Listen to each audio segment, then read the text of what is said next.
जय हिंद साथियों, मैं ओपी राठौर। इस वीडियो में आप सभी का बहुत बहुत स्वागत करता हूं। अगर आप एमपीएसबी की तैयारी कर रहे हैं, आपने अपना सिलेबस कंप्लीट कर लिया है, लेकिन मैथ्स की प्रैक्टिस करते समय या मॉक टेस्ट लगाते समय आप मैथ्स में प्रॉब्लम फेस कर रहे हैं, तो ये वीडियो आपके लिए है। इसमें दोस्तों मैं डेली आपको अर्थमेटिक और एडवांस के सेपरेट 2 वीडियोज़ देता हूँ, जिसमें 10 क्वेश्चन होते हैं। और वो 10 क्वेश्चन वो होते हैं जो एफटेक बार बार एग्जाम में पूछ रहा है, मतलब मोस्ट रिपीटेड क्वेश्चंस होते हैं। यही क्वेश्चन बार बार एग्जाम में पूछे जा रहे हैं, तो उन्हीं क्वेश्चंस के सॉल्यूशन के लिए मैं ये वीडियो आपके लिए लेकर आया हूँ। चलिए तो शुरू करते हैं इस क्लास को। ये मेरे टेलीग्राम का लिंक है, आप इसको ज्वाइन कर लें। यहाँ से आपको क्लास की जो पीडीएफ हैं वो और क्लास के जो क्लासेस हैं उनकी अपडेट यहाँ से मिलती रहेगी आपको।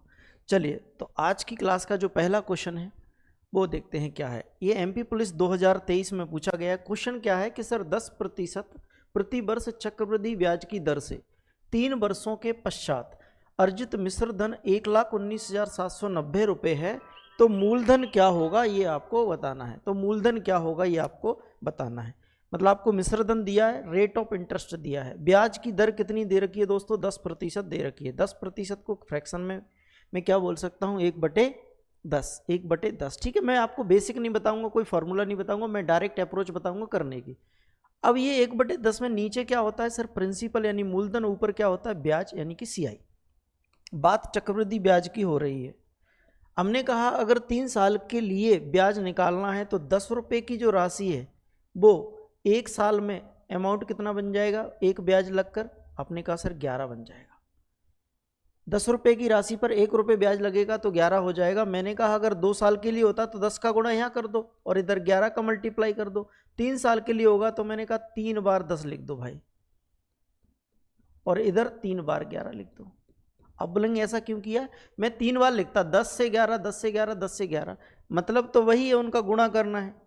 चूंकि इनका गुणा करते हैं तो ये जो वैल्यू आएगी वो किसकी आएगी, बोले मिश्रण की, वो सॉरी मिश्र धन की आएगी। मिश्र धन तो मुझे 1,19,790 दिया हुआ है, 790 दिया हुआ है।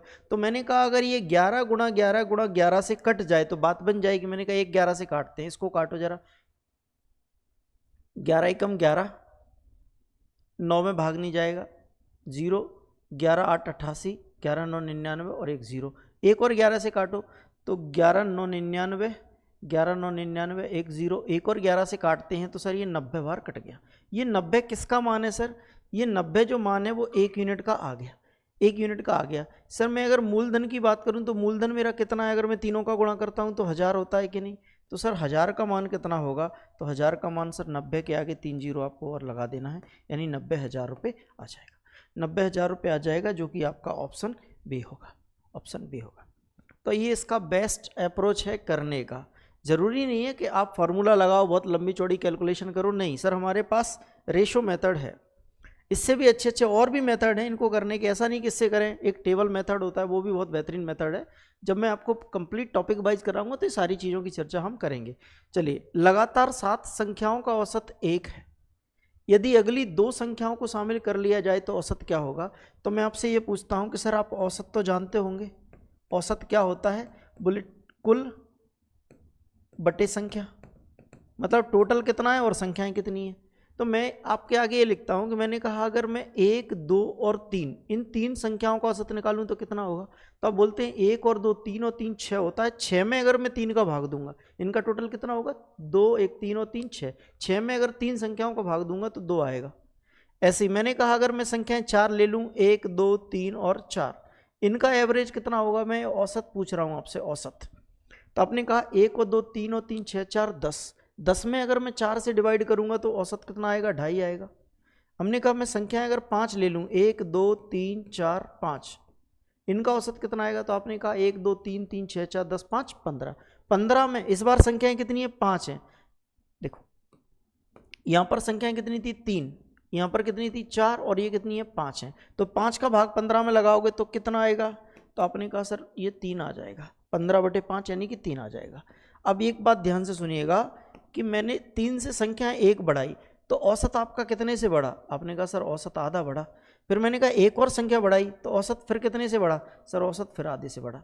इसका मतलब क्या है कि जैसे ही हम संख्या 1 बढ़ाएंगे तो औसत आधा बढ़ेगा, संख्या 2 बढ़ाएंगे तो औसत 1 बढ़ेगा, संख्या 4 बढ़ाएंगे तो औसत 2 बढ़ेगा, संख्या 10 बढ़ाएंगे तो औसत उसका आधा बढ़ता है। जैसे मैंने कहा 10 संख्या बढ़ा दो तो औसत 5 से बढ़ जाएगा। अगर 2 संख्याएं और शामिल कर रहे हैं तो औसत में वृद्धि कितने से हो जाएगी?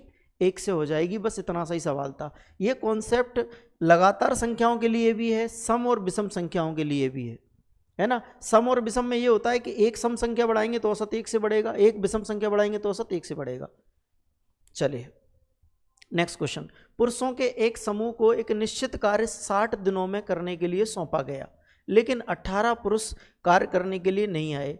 शेष पुरुषों ने वो 96 दिनों में काम किया, तो समूह में पुरुषों की मूल संख्या कितनी थी? मैंने ये मान लिया कि शुरुआत में पुरुषों की संख्या m थी और इस काम को करने के लिए 60 दिन का समय मिला था, 60 डेज का टाइम मिला था। लेकिन शुरुआत से हुआ क्या, 18 लोग तो आए नहीं, मतलब जितने लोगों की जरूरत थी उसमें से 18 कम आए, इसलिए जो काम था वो कितने दिनों में कंप्लीट हुआ? सर 96 दिनों में कंप्लीट हुआ। इसलिए जो काम था वो 96 दिनों में कंप्लीट हुआ। काम तो सर समान है, तो मैंने दोनों को बराबर कर दिया, ये काम और ये काम बराबर है। अब हमने कहा 12 से काटें, 12 पंजे 60 और 12 अट्ठे 96, 5 का मल्टीप्लाई करेंगे तो ये 5m बनेगा, और ये 8 से गुणा करने पर 8m माइनस 18 अट्ठे 100, 8 अट्ठे 64 और 8 एकम 8 और 6 14, 144 आ गया। इस 8m को इधर ले जाओगे तो माइनस का 3m बचेगा, और इधर कितना बचेगा? माइनस का 144, माइनस का 144। ये माइनस माइनस प्लस हो जाएंगे, 3 से इसको काटें तो 3 चौके 12, 2 बचेगा, 3 8 24, तो m का मान कितना आ जाएगा? 48। यानी शुरुआत में जो आदमियों की संख्या थी वो कितनी थी? 48 थी सर। शुरुआत में जो पुरुषों की संख्या थी वो कितनी थी? 48 थी। क्लियर हुआ? नेक्स्ट क्वेश्चन है कि एक वस्तु को 25% और x% की 2 लगातार डिस्काउंट देने के बाद बेचा जाए तो वो 288 रुपये में बिकता है। यदि वस्तु का अंकित मूल्य 480 है तो x का मान बताओ। वो कह रहा है कि एक वस्तु है। अच्छा, एक बात आपको पता होना चाहिए कि किसी वस्तु का जो अंकित मूल्य होता है उसको MP बोलते हैं। अगर मैं MP पर डिस्काउंट घटा दूं, MP में से डिस्काउंट घटा दूं, तो उसके बाद जो मूल्य आता है वो क्या आता है? विक्रय मूल्य आता है, यानी SP आता है। यानी MP मतलब अंकित मूल्य में से डिस्काउंट देने के बाद जो मूल्य बचता है वो क्या कहलाता है? विक्रय मूल्य कहलाता है। सर हमारे पास तो MP दिया हुआ है 480 और इस पर एक डिस्काउंट दिया जा रहा है 25% का। सर 25% का डिस्काउंट दे दिया जाएगा तो चीज़ बिकेगी कितने में? तो आपने कहा वो चीज़ बिकेगी 75% में, 75% में। और सर दूसरा डिस्काउंट x% का है। मैंने कहा 100 में से x% का डिस्काउंट दे दिया तो इतने में बिकेगी कि नहीं? सर 100 तो टोटल विक्रय अंकित मूल्य, 100 में से x का तो डिस्काउंट दे दिया तो 100 माइनस x में बिकेगी, बटे में 100। ये अंकित मूल्य था। मैं इस पर डिस्काउंट देने के बाद जो मूल्य निकाल रहा हूँ वो क्या आ रहा है? Selling price. सेलिंग प्राइस सवाल में कितना दे रखा है? 288। बस आपको इसको सॉल्व करना था और कुछ भी नहीं है। 25 3 75, 25 चौके 100, 4 से कितनी बार कट गया? 120 बार, 120 बार। अब मैंने कहा 20 छंके 120, 20 पंजे 100, ऊपर 6 18 बचा है, ये 5 का गुणा इसमें हो जाएगा, तो यहाँ पे मैंने कहा 100 माइनस x बचा है, बराबर में 288 गुणा में 5 बटे में 6 18 नीचे आ जाएगा। अब 18 से इसको और काट दो। 18 से अगर आप इसको काटते हो तो 18 एकम 18, 10 बचेगा, 18 छिंके 108, 16 पंजे कितना होता है? 80।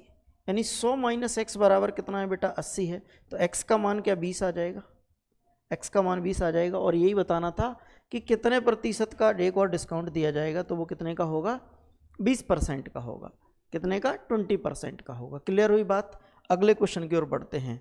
जैसा कि आप जानते होंगे, अगर आप MPSI दे रहे हैं तो MPSI मेंस की डेट आ गई है, 9 अप्रैल को होने वाला है। तो मैं MPSI के लिए जो स्टैट 1 2 3 टॉपिक हैं, स्टैट, प्रोबेबिलिटी, DI, जो एडवांस मैथ वाले चैप्टर हैं, नंबर सिस्टम, ये सब के सब टॉपिक आपको यूट्यूब पे कराने वाला हूँ एकदम फ्री ऑफ कॉस्ट। ठीक है, तो ये सारी क्लासेस टॉपिक वाइज आपको मिलने वाली है। अगला जो क्वेश्चन है वो है LCM SCF का। पूछा गया LCM कि सर इस वैल्यू का LCM बताओ, LCM बताओ। देखो, जब भी हमसे ऐसा पूछा जाए A/B, C/D, इनका क्या पूछा जाए? LCM। तो LCM के लिए क्या करते हैं? अंश का तो LCM लेते हैं और हर का क्या लेते हैं? SCF लेते हैं। और अगर हमसे A/B, C/D, इनका क्या पूछा जाए? HCF। क्या पूछा जाए, HCF। तो क्या करते हैं बेटा, हम ऊपर वाली संख्याओं का तो HCF लेते हैं और नीचे वाले नंबर्स का LCM लेते हैं। मतलब जो पूछा जाएगा वो ऊपर वाली संख्याओं का लेंगे और नीचे वाली का बाकी का लेंगे, ठीक है, LCM और HCF में से कोई एक चीज। चलिए, तो आपको पता है कि यहाँ पे क्या पूछा गया हमसे, LCM पूछा गया, तो ऊपर वाली संख्याओं का LCM लेंगे। संख्या क्या क्या है, 5, 4, 12, 3। LCM लो जरा, तो 60 आ जाएगा। LCM इनका 60 आ जाएगा कि नहीं सर? 12, 5, 4, 3 सबसे कटेगा 60। LCM क्या होता है, वो छोटे से छोटा नंबर जो दी गई संख्याओं से भाग हो जाए। अब नीचे वाली संख्या क्या है, 9, 7, 13 और 4। इसका क्या लेना है सर, हमें HCF लेना है। HCF क्या होता है, इन संख्याओं, वो बड़े से बड़ा नंबर जो सभी संख्याओं को काट दे, वो बड़े से बड़ा नंबर जो इन संख्याओं को काट दे। मैंने कहा इसको तो 3 काट सकता है, 9 काट सकता है, लेकिन 7 को 7 ही काट सकता है, एक नंबर नहीं है कोई भी। तो हमने कहा 4 को 2 काट सकता है, 4 काट सकता है, लेकिन 13 को 13 ही काटेगा। इसका मतलब सबसे बड़ा नंबर केवल एक है जो सभी संख्याओं को काटेगा। एक कॉमन नंबर ऐसा है जो सभी संख्याओं को काट सकता है, इससे बड़ा कोई भी कॉमन नंबर नहीं होगा। अब मुझे क्या निकालना है, इसका LCM। तो LCM क्या कहता है, ऊपर वाली संख्याओं का LCM बटे नीचे वाली संख्याओं का HCF, यानी कि उत्तर कितना आ जाएगा, 60। Option C, 60, option C. आगे बढ़ेंगे, क्वेश्चन नंबर 6। अगला क्वेश्चन है कि समान मात्रा की 4 प्रकार की दवाओं में से निकोटीन और हीरोइन का अनुपात 2:3, 3:7, 4:6 और 7:8 है। तो 4 दवाएं संयुक्त मिश्रण के बाद इनका अनुपात क्या होगा। 4 दवाओं को मिला दें तो इनका अनुपात क्या होगा, ये मिश्रण का सवाल है। चीज 2 है आपके पास, निकोटीन और हीरोइन। पहले अनुपात क्या था, बोले अनुपात था 2:3, दूसरा 3:7, तीसरा 4:6 और चौथा 7:8। जब भी हम अलग अलग मिश्रण को एक साथ मिलाते हैं तो पहले उनका टोटल करते हैं। 3 और 2 5, 7 और 3 10, 6 और 4 10 और 8 और 7 15। इसके बाद में हम क्या करते हैं, 5 10 15 और 5 10 10 15 इनको बराबर करें। आप ऐसा कुछ करिए कि ये बराबर हो जाए। सिर्फ 5 10 10 15, 5 10 15 का LCM आता है 30। इनको अगर 30 बना दोगे तो ये बराबर हो जाएंगी। सर जब भी हम 2 या 2 से ज़्यादा मिश्रण को मिलाते हैं तो उनकी जो क्वांटिटी, उनकी जो मात्रा होती है वो बराबर होना चाहिए। मतलब ये 5 यूनिट है और ये 10 है और ये 15, ऐसा नहीं हो सकता, कोई एक मात्रा होनी चाहिए। तो मैंने कहा 30 बनाना है, 5 10 15 का LCM 30 आता है, तो इसको 30 बनाना है तो 6 का गुणा कर दें, इसको 30 बनाना है तो 3 का गुणा कर दें, इसको 30 बनाना है तो 3 का मल्टीप्लाई और इसमें 2 का मल्टीप्लाई। मल्टीप्लाई होगा इन रेशो में, मल्टीप्लाई इन रेशो में होगा, लेकिन मल्टीप्लाई किसका होगा, इस लाइन के बाद वाली संख्याओं का। मतलब 6 का दोनों में गुणा होगा, ऐसे 3 का 3 में और 7 में होगा।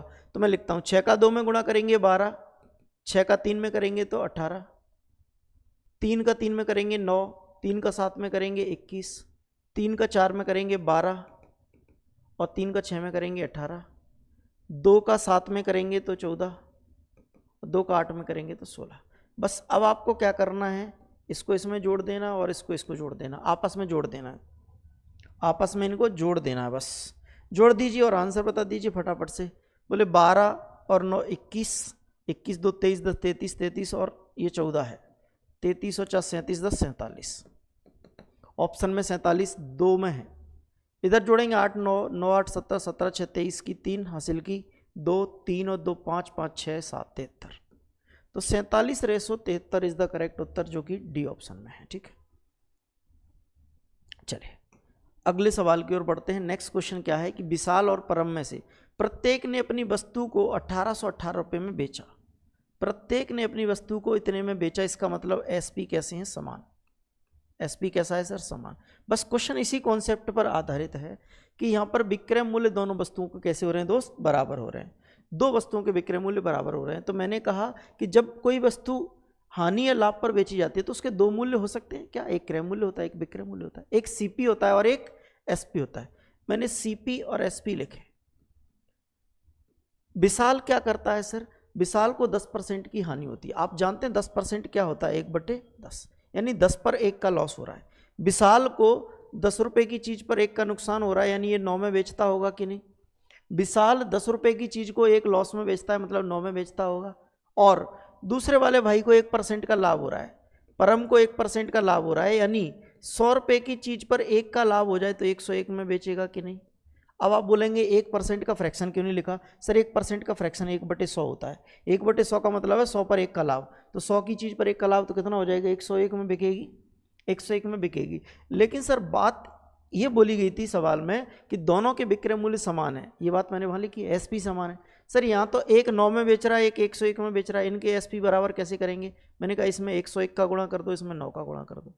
अब अगर गुणा हम इधर कर रहे हैं ना, तो गुणा इस साइड भी होंगे, तो 101 का गुणा यहाँ हो जाएगा और 9 का गुणा यहाँ हो जाएगा। वो ये कह रहा था कि विशाल और परम के क्रय मूल्य का अनुपात बताओ, विशाल और परम के वस्तुओं के क्रय मूल्य का अनुपात बताओ। सर इन दोनों के क्रय मूल्य क्या है?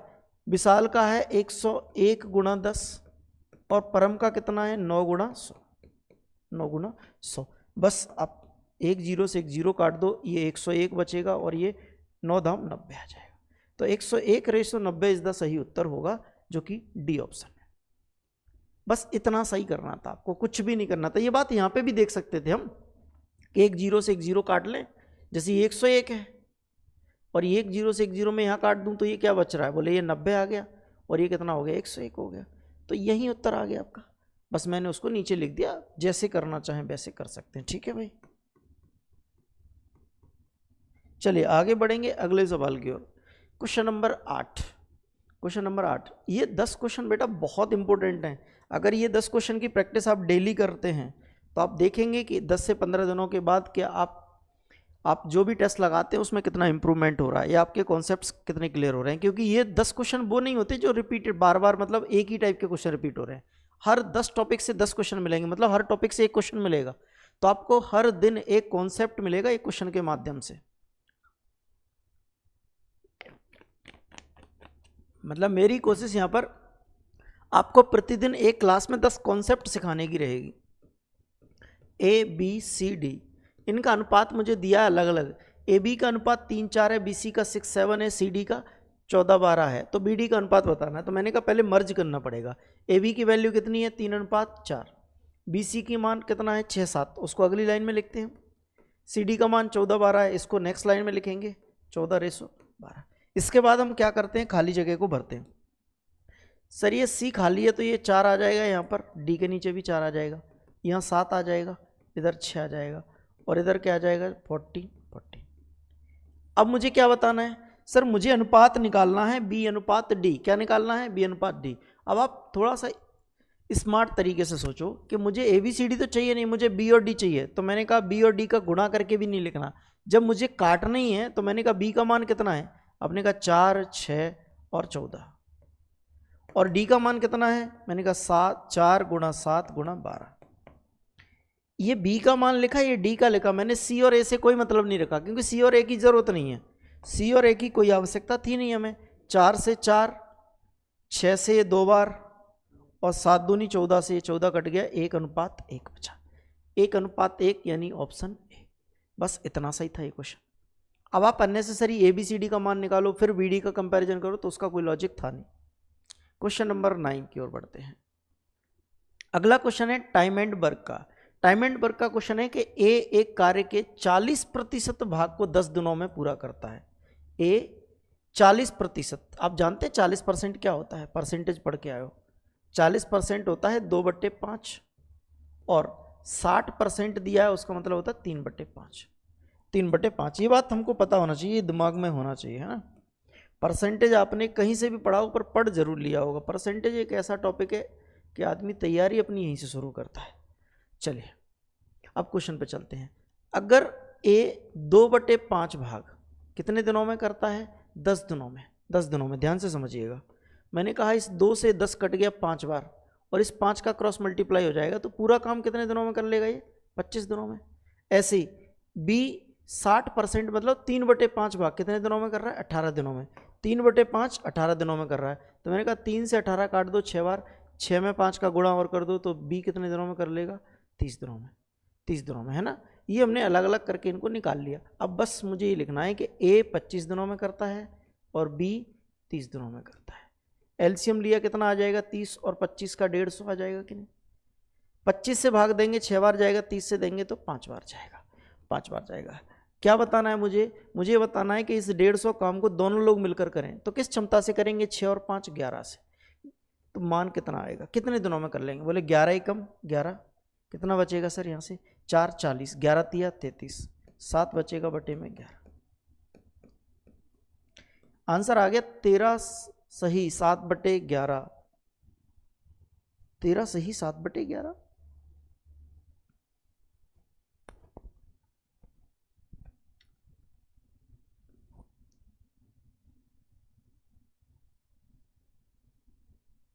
तेरह तो सही आ रहा है लेकिन इसमें ऑप्शन में क्यों नहीं। 25 छंके 150, 30 पंजे 150, 5 और 6 11। अच्छा तो वो कह रहा है कि इसी कार्य के 60% को, सॉरी माफी चाहूंगा, 60% काम कराना है, पूरा नहीं कराना है 150 काम। कितना कराना है बेटा 60%। 60% कितना होता है 3/5 ही तो होता है, 3/5 ही होता है ना 60%। तो 5 से काटा इसको तो कितनी बार कटेगा सर 30 बार। अब ऊपर कितना है 90, 90/11, 90/11, 11 से भाग लगा लो, 11 8 88, 2/11, 8 सही 2/11 है, बिल्कुल है, 8 सही 2/11 दिन लगेंगे इसमें, 8 सही 2/11 दिन लगेंगे। सॉरी माफी चाहूँगा, ये 60% नहीं पढ़ पाया, हमें पूरा काम नहीं कराना था। कितना कराना था, उसका 60% करवाना था। जो भी टोटल काम है ये था क्या टोटल वर्क, ये टोटल वर्क है, इसका 60% करवाना था। ठीक है, चलिए आखिरी सवाल, ये फॉरेस्ट गार्ड में ही पूछा गया। देखो जेल प्रहरी फॉरेस्ट गार्ड जो एक साथ परीक्षा होती है। कोई व्यक्ति 5 किलोमीटर प्रति घंटे की रफ्तार से चले तो एक खास दूरी 3 घंटे 36 मिनट में तय करता है। पहले बात को समझो, 3 घंटे और 36 मिनट को घंटे में कैसे बदलेंगे, 3 + 36 मिनट है, मिनट को घंटे में बदलना है तो 60 से डिवाइड करना पड़ेगा कि नहीं, 60 से डिवाइड, 12 तिया 36, 12 पंजे 60, यानी 3 सही 3/5 है ये। तो 5 तिया 15, 15 और 3 18 हो जाएगा कि नहीं, गुणा करने पर 18/5, इतना घंटा में वो दूरी तय करता है। सर आप ये जानते हैं कि दूरी का फॉर्मूला क्या होता है, स्पीड इनटू टाइम होता है। सर स्पीड कितने की है, 5 किलोमीटर प्रति घंटा की स्पीड कितनी है, 5 किलोमीटर प्रति घंटा, और टाइम कितना लग रहा है 18/5।